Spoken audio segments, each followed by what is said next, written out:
UFC Fight Night Moreno versus Albazi is coming up next weekend, and today, guys, I have the full card breakdown for you. Hello, everybody, and welcome back to another video. If you are new here, my name is Kyle. I am your guy with many YouTube channels, and welcome back to, like I just said, guys, another full card breakdown video. If you want to skip to any part, timestamps will be there in the pinned comment description down below if you would like to skip to any part, but we're going to be getting into these fights as deep as we could possibly go into predicting these fights, breaking them down, talking about fighters that I'd like to see win, and we're going to take a look at the betting odds and what I think about them at this moment, guys. Thank you very much for being here. Let's get started. Starting off with the first fight of the night, and this card, guys, is an absolute banger. It's over in Canada where I'm from, and we're starting things off with Jack Shore taking on Youssef Zalal.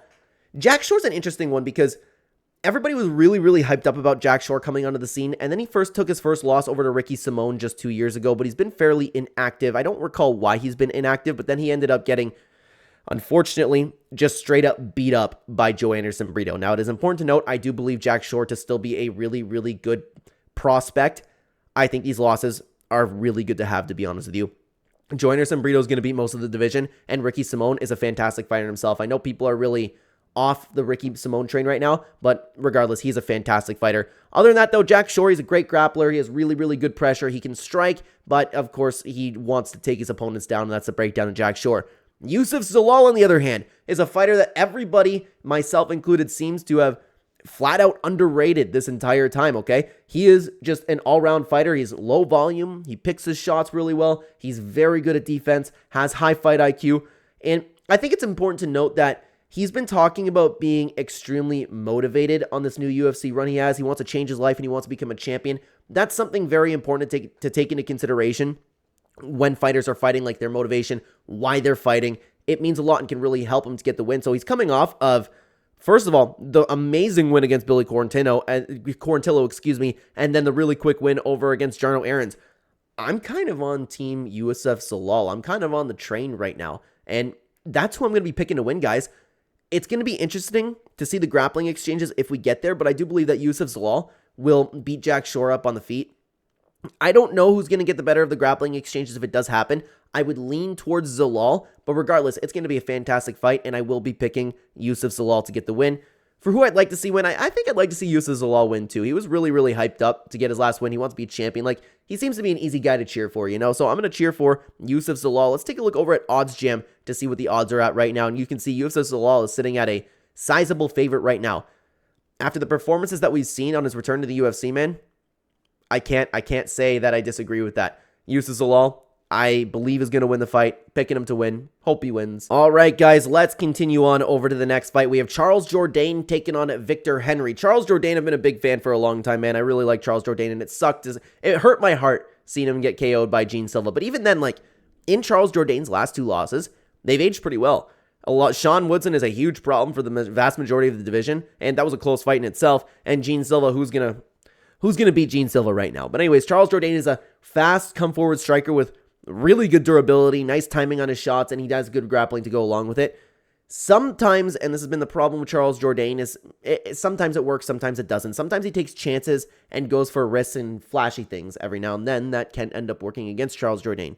But he's taking on Victor Henry. Victor Henry himself is put together 2 wins, but I mean, like, you got to take a look at, like, the split decision of Tony Gravely, and then he beat Ronnie Yaya, but realistically, who isn't going to beat Ronnie Yaya right now? Victor Henry training under Josh Barnett. He's a fast and slick striker. He rolls well with the shots. He's always tough to get a hold of. He's just a pretty good, durable fighter in general, okay? So this matchup has the recipe to have a really fun fight.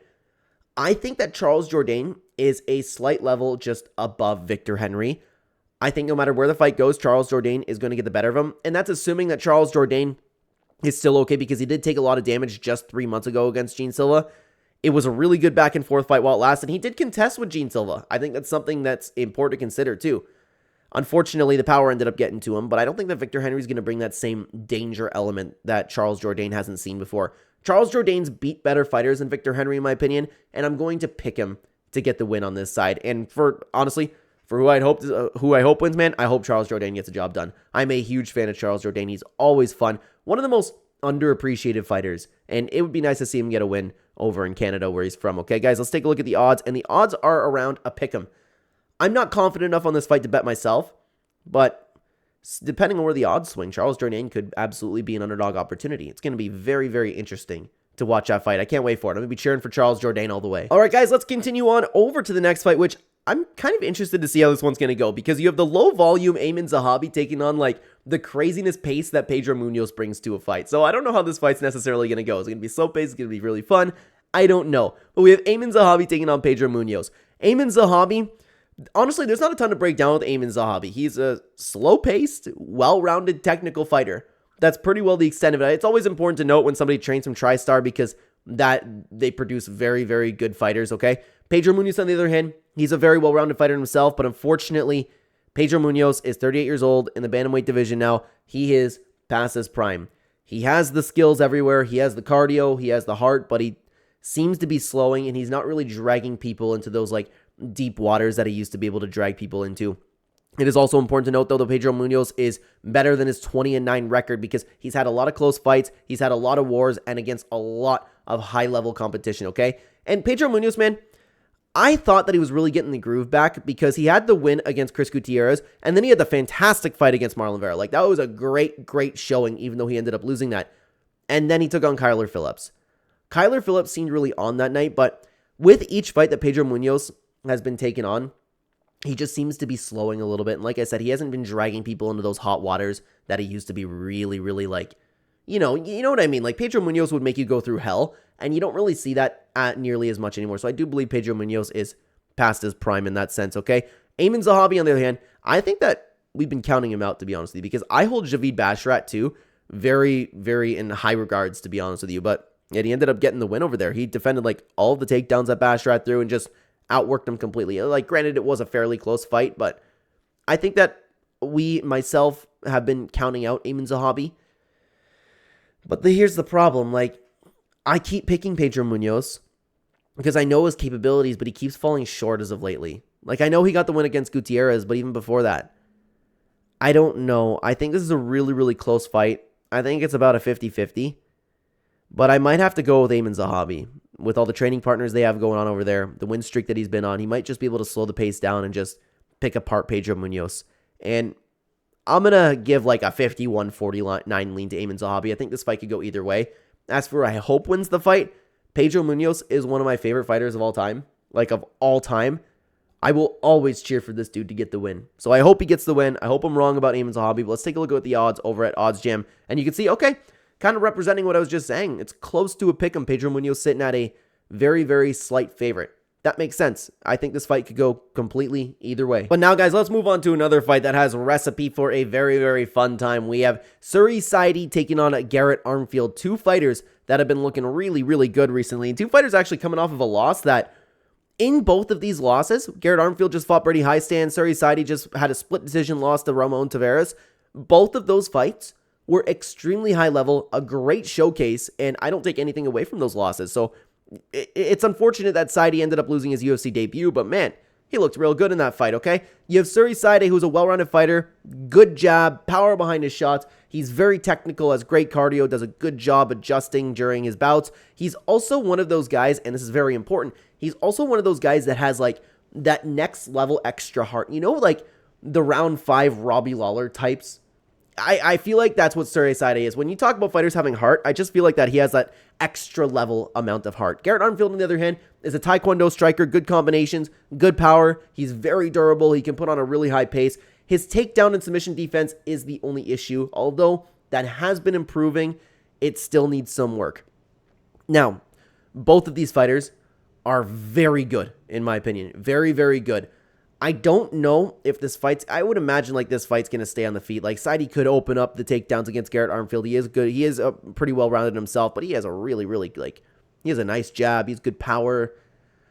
The more that I'm talking about it, I kind of want to edge towards Sidey. But, man, just like I was talking about with the other fight, this fight is almost a 50-50 in my opinion. I could see both guys really getting the win. Like, especially with just their last fights, both of them had a fantastic showing. Both of them. And even before that, like, both guys have shown incredible promise. I think this fight could go either way. I'm going to lean towards Sidey ever so slightly, but it wouldn't shock me at all if Garrett Armfield got the job done, man.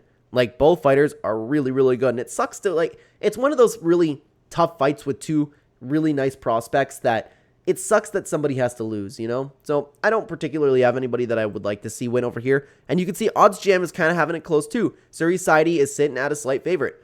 That kind of makes sense. I would imagine most people are picking Sidey, but I personally think this fight could go either way. Regardless, it's going to be a banger. All right, guys, let's continue on up the card over to Alexandr Romanov taking on Rodrigo Nascimento. Now, little bit of a lower level heavyweight fight we have going on over here. You have Alexandr Romanov. I can't believe that we used to look at Alexandr Romanov like he was going to be some like huge terror force in the division. I kind of hope he gets the job done, but still, Alexandr Romanov, he's a huge wrestler who just wants to take you down and uses ground and pound. Rodrigo Nascimento, on the other hand, is a grappler who does have like aggressive striking and he can find himself getting into firefights. There's not a ton of breakdown with both guys. Alexandr Romanov only has 2 wins in his last 5, and I keep forgetting how active he's been, but the only other win being against Blagoy Ivanov, and that's not a bad opponent to have a win over, but even then, he lost to Marcin Tybura, Alexander Volkov, Jailton Almeida, and even then, like, losing to Jailton Almeida in the heavyweight division, I don't know, I feel like he should have had a size advantage on him in that fight, but regardless, I could be just being picky there. Rodrigo Nascimento, he had the loss to Derek Lewis, but even then, like, he didn't really show much, you know? I don't know. I don't have too much to say about this fight. I think it's a little bit of a lower level fight. I gotta go with Rodrigo Nascimento in this fight. I just can't be impressed with Alexandr Romanov anymore. I don't trust him to get the win. Not a ton to break down that one, to be honest with you, but it should be an okay fight, to be honest with you. I'm interested to see what the odds are. Let's see what the odds are saying. And the odds, lots of good fights over here, because if you have the odds sitting at around pick'ems, you know it's going to make for a really good card.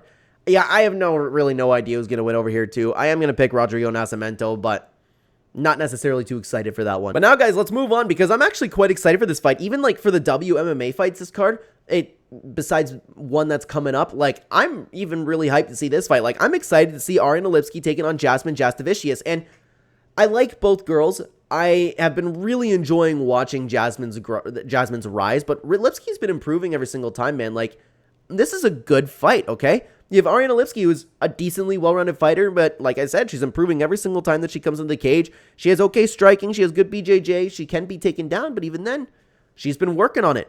Jasmine Jasudavicius, on the other hand, she's also a decently well-rounded fighter who excels when putting on her striking pressure. She does a good job keeping things on the feet with her incredible takedown defense. She has great scrambles, she has great reversals. She really shines when she's on top of her opponents. That's why this matchup's going to be interesting to see, can she get on top of Ariane Lipski, because she has great ground and pound, she has great slicing elbows. Now, with Jasmine Jasudavicius, there is one issue. While the striking pressure and volume with her strikes are both great, she's very sloppy.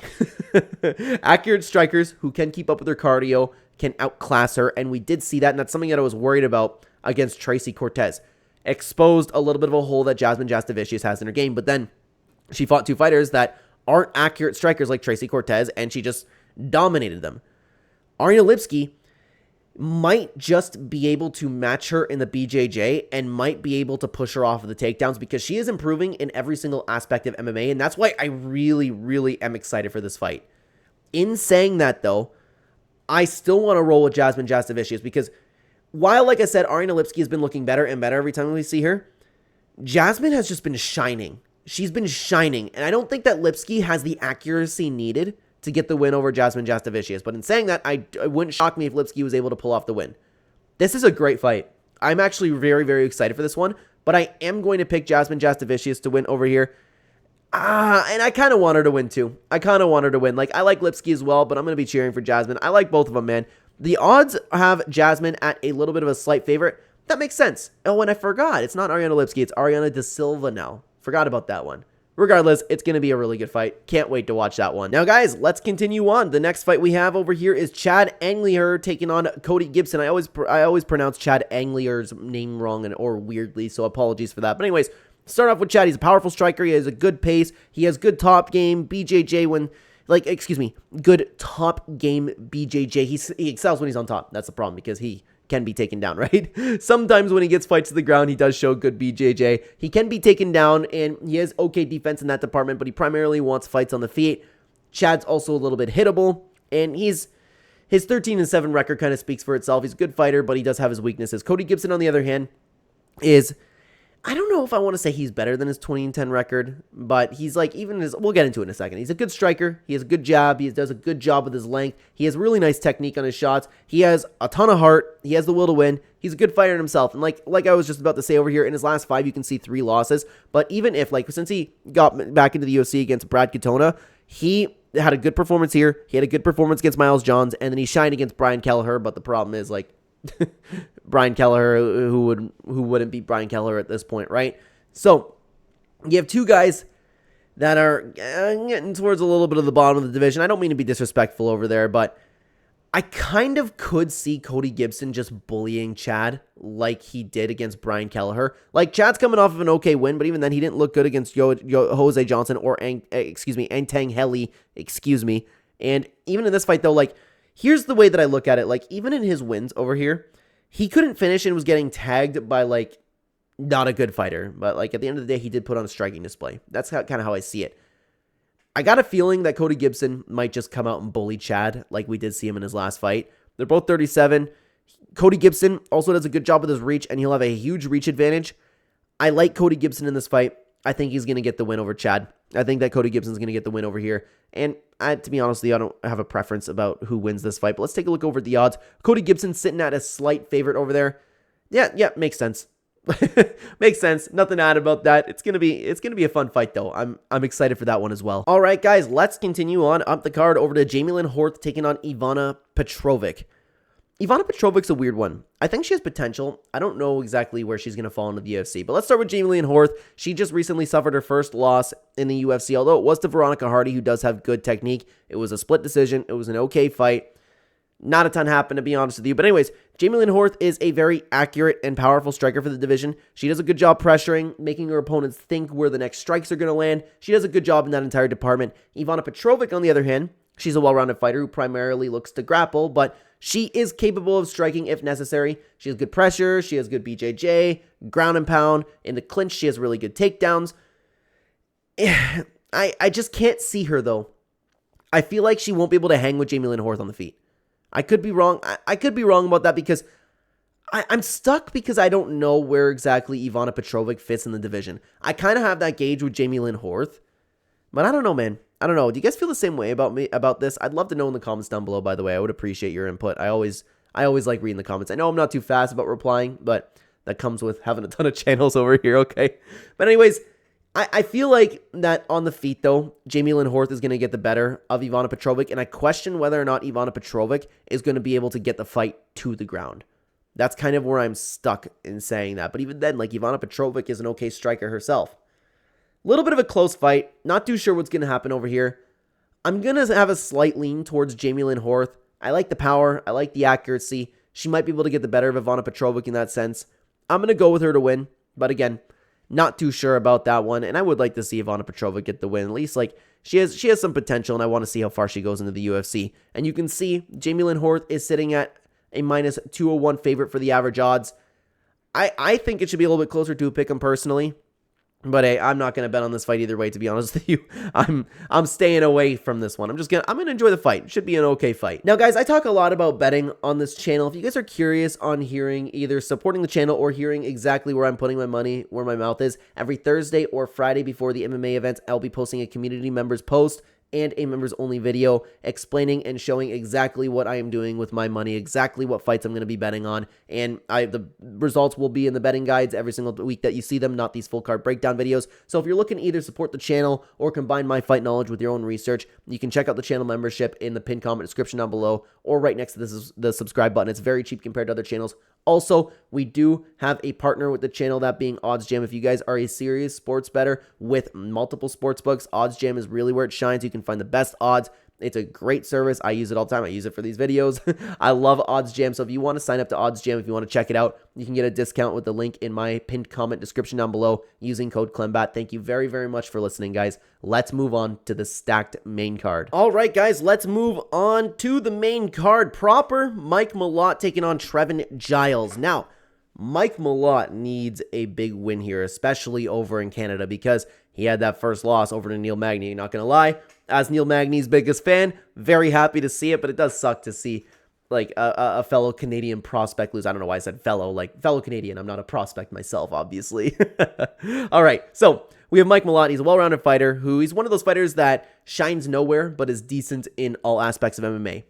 Recently, against Neil Magny, we just found out he needs to work on his later fight cardio, and he needs to work on his heart a little bit because he had the fight in the bag, and then Neil Magny just beat the crap out of him. It's almost like he gave up, but I hate dogging on him for that because we don't know exactly how he was feeling. He could have been just all out of sorts. We don't really know, but regardless, it's something we really need to work on.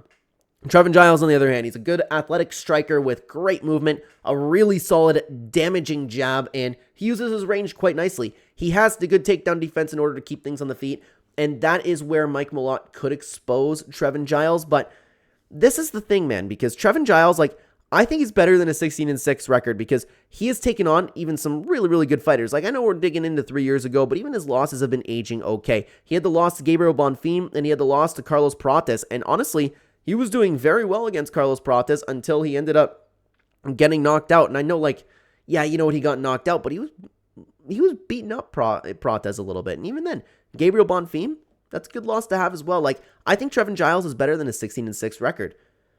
I don't know if this is going to be an unpopular take. I would imagine Mike Malott's going to be the favorite. I always find it fun to not look at the odds before these videos, and I make my bets like 1 week at a time just to keep things organized in that sense. I know that's not what a lot of bettors do, but it's just how I roll, right? Trevin Giles, I think, is going to be more experienced against better competition. Like, don't get me wrong, Mike Malott's looked really good in his career so far, but he hasn't taken on, like, the opponents that Trevin Giles has. I think that Trevin Giles is going to be more experienced. I think he's going to use his range well. I think he's going to jab Mike Malott's face off, and I think that he's going to be able to stuff the takedowns. I'm picking Trevin Giles to get the win here. I'm kind of sitting at like a 70-30 on that one, but I do like Trevin Giles over here. I think he's going to get the job done over Mike Malott. I don't know who I would like to see win, though. It'd be nice to see Mike Malott get a nice big win in Canada. He does a really, really good job promoting himself, especially over in Canada, and that's cool to see, but I like Trevin Giles as well, man. So it's going to suck to see somebody has to lose that fight. Wow, okay. Trevin Giles is a pretty big underdog. I don't know how he can be that big of an underdog after we just saw the way Mike Malott lost against, like, better competition. Sorry, I just hit my microphone there. I don't know if it ended up making, it probably made noise, but apologies for that. I think it should be less. Like, I don't have a problem at all with Mike Malott being the favorite. I could see him exposing the wrestling of Trevin Giles maybe, but I think Trevin Giles will get the job done on this one. I think he's going to get the job done. It's going to be a good fight. Can't wait for it. All right, guys, let's continue on. Derek Lewis finally out of a main event, taking on Janahota Deniz, excuse me. Derek Lewis.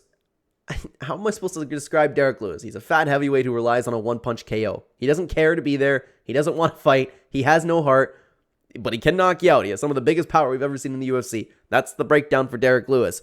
Janahota Deniz, on the other hand, he's a pretty well-rounded heavyweight who excels at technical kickboxing, and he has a very, very good jab, especially for the heavyweight division. He's one of those, he's a lot faster than Derek Lewis, I'll say that, and so far he's looked really, really good. I know he ran into a little bit of trouble against Austin Lane, but even then he looked okay. Carl Williams, he had a close fight, but that's a good opponent to have a good fight, close fight against. I know there was a little bit of danger in that fight. Derek Lewis coming off of a win against Rodrigo Nascimento. Nothing really to note there, but man, like, every single time Derek Lewis fights, it's a little difficult to break down because you can beat Derek Lewis until he throws a punch, and if he catches you, you could go to sleep. Derek Lewis is almost 40 years old now. He still carries that power, but I just think that Janahota Deniz is going to be a better striker. He's going to kind of dance around Derek Lewis, and I think he's just going to beat him up. Like, Derek Lewis isn't going to go for the takedowns. Deniz is just going to beat him to the punch every single time. But in saying that, Derek Lewis could always catch somebody. That's the problem with breaking down these fights, right? And that's why I'm never betting on a Derek Lewis fight ever again. I've been burned with that a couple times. So, Janahota Deniz is going to be my pick, and I'm very confident in saying so. He should win this fight. He is the better fighter. I hope he gets the job done. That'd be nice to see, and a prospect in the heavyweight division, right? Doesn't get stopped by Derek Lewis. I hope he gets the job done, but you never know. Sometimes Lewis just kind of crushes these things. The odds are kind of reflecting what I'm saying. Like, Deniz is sitting at a slight favorite. He should win this fight, but Derek Lewis can always just change things up just like that, man. It's crazy, but I think Deniz is going to get the win. All right, guys, let's continue on to another really interesting fight. We have Caio Machado taking on a Bredson Ribeiro. I am very interested to see how this one's going to go. So you have Caio Machado. He's a pretty decent striker for the division. He has good movement. He has quick jabs. He has good BJJ, clinch work. He has good takedowns as well. He can get sloppy. He needs to work on his cardio a little bit. And another thing that he weirdly possesses is the Derek Lewis, just stand up. If he's taken down, he doesn't need any technique. He can just stand up. Brenson Ribeiro, on the other hand, he's offensive striker and grappler. He wants to come out and he wants to absolutely just take your head off. Sometimes, though, that can work against him because he can get caught moving forward. And in the past, in fights, he has folded. And I do want to pick Brenson Ribeiro to win, but he does have a history, like I said, of folding. And I'm not saying he's going to come out and do that because he's had really good performances too. It's just something that's in the back of my mind a little bit. Both guys are coming off of 2 losses, but for Ribeiro, he came into the UFC off the Contender Series. Excuse me, I almost clicked on that. And he had good performances against both fights. Like, he even had, against Magomed, he had some really, really good moments, especially in the first round, right? But unfortunately, both fights didn't end up going his way. Kyle Machado, on the other hand, he suffered a loss against Dontel Mays, which is not a good look. I think Dontel Mays is horrible, but he did, in my opinion, win this fight against Mick Parkin. I thought that was a robbery, but I don't know about robbery. I just gave the decision to him. It wasn't like enough to really, really cry and complain about, but he's leaving a little bit of a sour taste in my mouth now that he's like fighting these UFC contenders, Kyle Machado. I'm going to give a slight lean to Brenson Ribeiro in this fight. I think he's going to show up and at least he's going to like really push the pace. And I think that he's going to try to win out the gate. I'm not saying that Kyle Machado isn't going to do that. I give the aggression edge to him. A little bit more of a gut feeling on this one. He's entering his prime. He has a little bit of a reach advantage. I'm going to pick the gorilla in this fight. I'm going to pick Brenson Ribeiro to get the win. I'm interested to see what the odds are. And I hope Brenson gets the win, by the way. He really, really needs a win, especially having those losses that he had. Like, it's kind of a must-win fight for him. You can see Ribeiro's a underdog. That kind of, like, I don't hate that, to be honest with you. I can see why people would pick Kyle Machado to get the win. Perhaps this is an underdog opportunity, but for me personally, I'm staying away from this one. All right, guys, let's continue on to another really good fight because this is a little bit of a difficult one to break down as well. Marc-Andre Barriault, Dustin Stoltzfus. Marc-Andre Barriault is a striker with pretty good cardio. He has dirty boxing. He does a good job making fights, like technical fights, really, really ugly with his pressure, and he kind of excels in that entire area. He is exiting his prime a little bit. He's taken a couple losses, but still Marc-Andre Barriault is a very capable and underrated fighter in my opinion. Dustin Stoltzfus, on the other hand, he's a grappler who really just... There's not a ton to say about Dustin Stoltzfus. He's a grappler. He has good transitions. He has good control. He has striking behind it. He can strike, but obviously primarily a grappler. Marc-Andre Barriault is coming off of 2 losses. He didn't look so good against Chris Curtis, but that fight could have gone either way. And then he ended up getting steamrolled by Joe Pyfer, but that just might be a case of Joe Pyfer being Joe Pyfer. Dustin Stoltzfus, on the other hand, his 15-6 record speaks for himself. He's extremely inconsistent. Very inconsistent. You can see he's taken on some good opponents. He's taken on some okay opponents, but at the end of the day, he couldn't really string anything together. I could see this fight going either way as well. I'm going to give a slight lean to Marc-Andre Barriault. He could make it ugly. He could try and KO Dustin Stoltzfus, and he does get hyped up in Canada. That's important to know for Marc-Andre. He will really turn it on. Power Bar is going to turn it on when he comes to Canada. Honestly, that matters for Marc-Andre Barriault, but I'm going to give a slight lean to him. I don't know what's going to happen in this fight. I think this fight could go either way as well. And you can see Marc-Andre Barriault is sitting at an okay favorite over here. Very, very interesting. Let me know what you guys think about this one.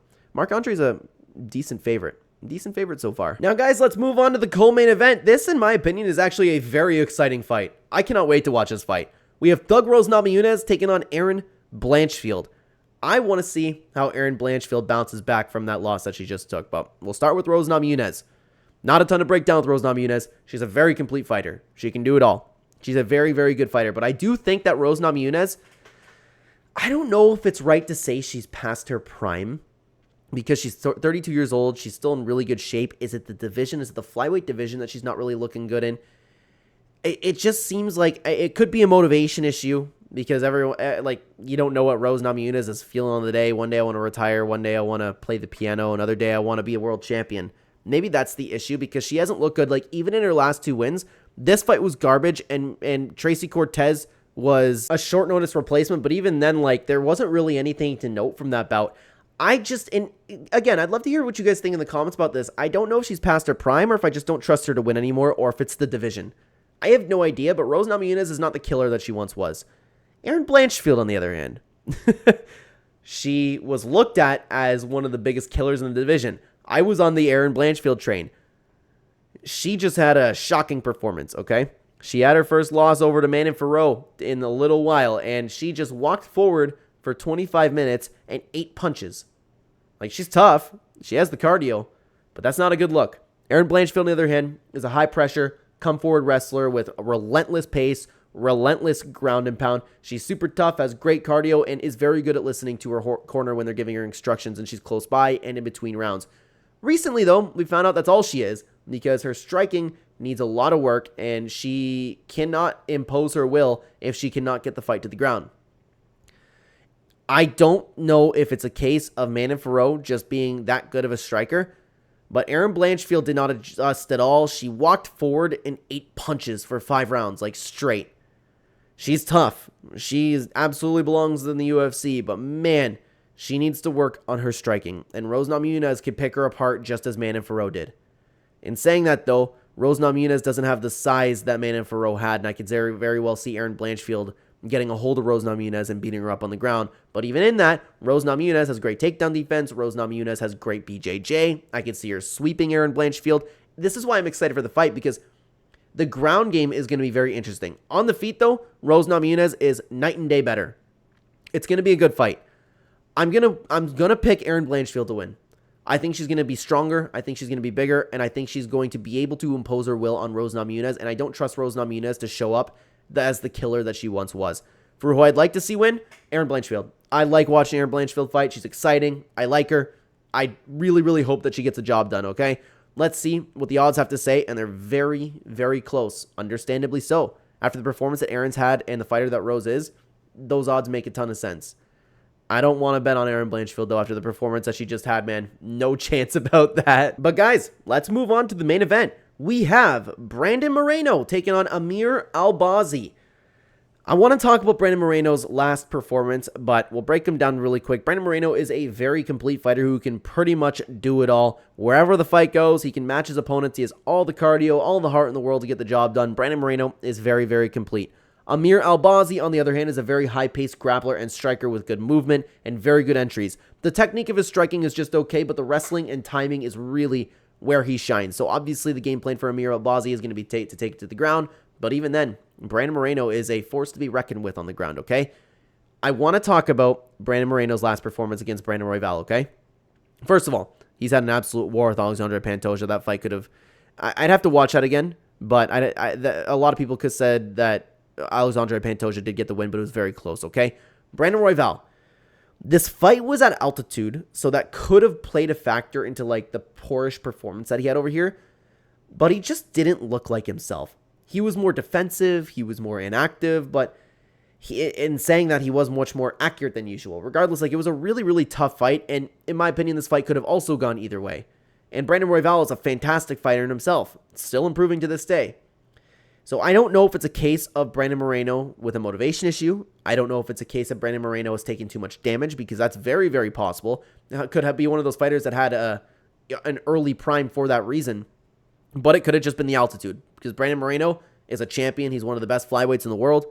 He's one of the best flyweights of all time. So I don't know. That's a question that I have about Brandon Moreno. Other than that, though, like, he had the fights against Davison Figueiredo. Kai Kara-France looked good. Figueiredo ended up looking good in that fight as well. Great fight against Alexandre Pantoja. And the Brandon Royval could have gone either way. And that's aging very well. Amir Albazi, on the other hand, he hasn't fought in over a year ago. He was injured, and I lost some steam from him, in my opinion, against the Kai Kara-France, because I don't think that he, like, lived up to the hype, the champion that people were talking about. Like, the striking was okay. He had trouble getting the fight to the ground. But there's a question about that too, because I'm unsure if Albazi is overrated or if Kai's ground defense was just that good. I don't know. It's a really, really weird situation for this main event to be in, and that should be the reason, like, why you shouldn't be betting on this fight. I don't know who to pick, man. That's tough. I'm gonna pick Brandon Moreno. I didn't like his last performance at all. Let the sour taste in my mouth. And if that Brandon Moreno shows up, Amir Albazi is going to beat him. Assuming that Amir Albazi is even okay. Got to worry about the injury too. How much has he been training? There's a lot of factors that go into this fight. But I will be picking Brandon Moreno to get the job done. But this fight is very, very key as to the future of Brandon Moreno, in my opinion. For who I'd like to see win, Brandon Moreno for sure. Big fan of the guy. Very wholesome. He's one of the best fighters to, like, watch win. He's He's easy to cheer for. I hope he gets the job done. My sister's a fan of him as well. We're going to be watching the fight. It's going to be fun. And you can see Brandon Moreno is sitting at a slight favorite. Makes sense. Makes sense. There's a lot of questions around this fight, and Brandon Moreno is the more proven fighter. Understandable for him to be the favorite. The odds make sense for a lot of them. A lot of fights this time around. But man, guys, this card is stacked from top to bottom. I cannot wait to watch it. Let me know what you thought about every fight down below. Thank you so much for being here and watching the video. Check out this video on screen if you want to keep watching the channel. YouTube thinks that you'll like this video the best. I would love to have you over there. Take care, everybody.